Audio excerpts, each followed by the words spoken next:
Oops. Another Evercade game this... Wait, what the hell? Back to England with another Find Evercade...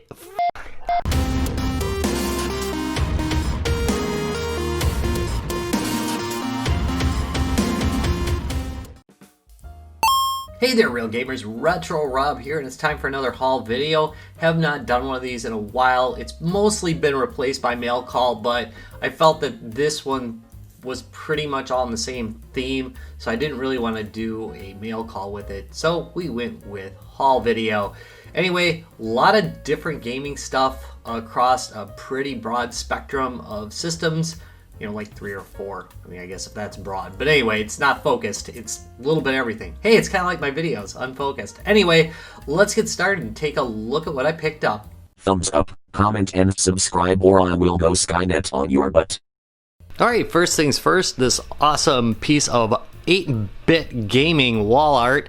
I originally did pick it up for a friend of mine for Christmas as a failover gift in case his gift that I ordered from the EU didn't make it here, but fortunately it did, so I get to keep this one. Pretty cool. I like it. I'll be probably hanging it up on the wall up here where this arcade sign is that I'm not too thrilled with because it's kind of bendy, and then I'll be happy with it, I guess. Alright, let's go on to the next thing. Next thing I got was the Nintendo Game & Watch Super Mario Brothers. This device is actually pretty great. I've already done a video on it, so if you want to check that out, just check out my other videos, and I'll probably put a link in it down below. But really neat little handheld.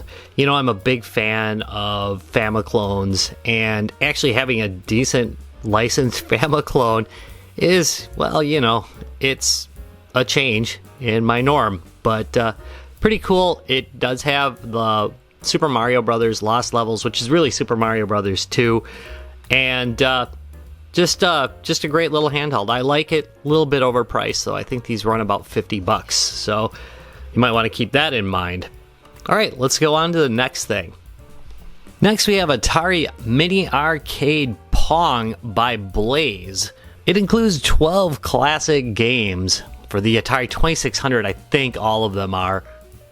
And those games are Pong, Warlords, Breakout, Steeplechase, Circus Atari, Night Driver, Off the Wall, Street Racer, Super Breakout, Canyon Bomber, and Video Olympics, and Demons to Diamonds. That's actually a pretty good collection for one of these.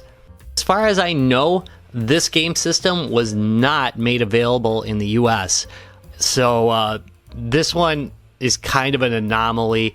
There was an importer selling them on Amazon, so I managed to get this one. Pretty cool little thing. I'm really looking forward to checking it out, and there will definitely be a video on this game system. Next, I've got this set of EKSA, that's EKSA, E900 headphones for gaming, and it does have a mic that plugs in. It does appear that the grills here are made out of metal. Looks like decent construction. I have not tested this yet. These were sent to me by them for review, so you can expect that I will definitely be reviewing these in the near future, but I think they look really nice. I always like it when there's metal holding the cups on. That's like a big thing to me, so I'm really looking forward to checking these out. Alright, so next I got another game for my TurboGrafx 16 collection.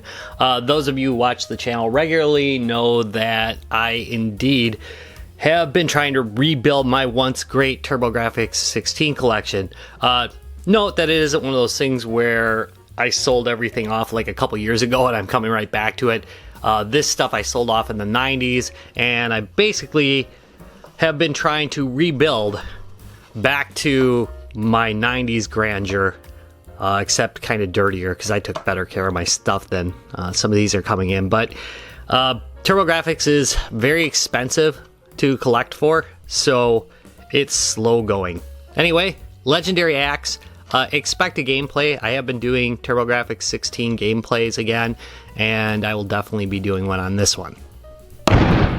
Back to England with another fine Evercade game. This time it's Atari Lynx Collection 1. I actually do own an Atari Lynx and a pretty significant collection of games. Not huge, but at least, you know, enough to be passable. I probably got a video on that somewhere. But anyway, I do like the Lynx. It is kind of nicer to play it on the Evercade because, number one, the batteries last longer than 15 minutes, and the screen's a lot clearer. And here's the back of it. As you can see, there's 17 games included. Some highlights actually are the first couple. Scrapyard Dog's a big deal. You should absolutely have that if you have the Lynx. Dracula the Undead, I mean, it's alright. Crystal Mines, I actually think is pretty darn good. So definitely don't miss that one. So there's a lot on here that's pretty decent. Power Factor, I hear, is not too bad either, but I have not played that one. And Super Squeak's okay. I used to play that in my spare time, but still, really good collection. And for 20 bucks, it's worth picking up. And if Atari Lynx Collection 1 wasn't enough for you, here's Atari Lynx Collection 2 with 8 games on it. And the games are pretty strong. California Games, you're going to see that again shortly. Chips Challenge, which didn't get a lot of love from my personal social group when it first came out, but now you hear about it quite a bit. People seem to like it. Slime World, got Blue Lightning. Zarlar Mercenary, which I think I have, but I haven't played. Checkered Flag, which is pretty good. Electric Cop, which I have not played. Gates of Zendikon, which I really like quite a bit. Got that one. Time for some wife pickups. We've got Road Rash 2 for the Sega Genesis that my wife found while hunting at the thrift shops. The manual's pretty beat, but it does have a manual at least. Maybe I can press that out or something. Hey, does anybody have any hints or tips on straightening out manuals that look all dog-eared like this? Let me know in the comments down below. I'd like to hear that. I'll have to look that up later.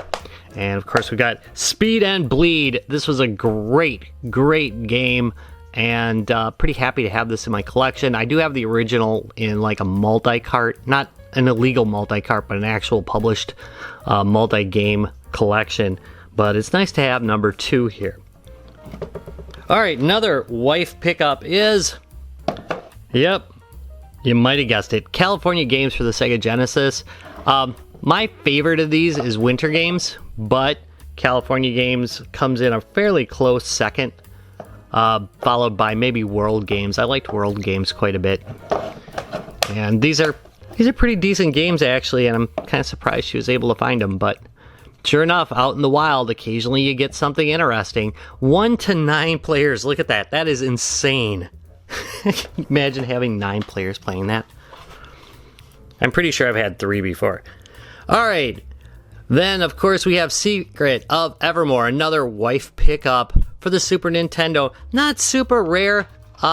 There's a lot of fakes of this out there, and this one appears to be real. It's pretty aged and looks good, so I'm very happy to have it in my collection. I'm also happy that it has this little guard. You don't see these a lot in open box ones, or you know what I mean, ones without the box that aren't complete. So that's nice to see. And final item here is God Wars for the PlayStation Vita, which is one of those tactics games. Looks pretty good to me. I think I'm going to enjoy it. Every once in a while you can still get a deal on Vita games. Like you'll find them closing out on them for 20 bucks, and this is one of those deals. Really happy about picking this one up. I've been kind of shopping it for a while, and yeah, happy to have this one. I guess it's a little bit story heavy, but again, hey, I don't mind killing stuff, even if I have to wait for it. Warning: radiation at unsafe levels. Congratulations, you've made it to the end of this haul video. What was the best thing in here for you, and what was the worst? Let me know in the comments down below. I want to thank you very much for watching. If you enjoyed it, please, as always, give me a thumbs up and subscribe for more, and I'll see you in a couple days. Bye!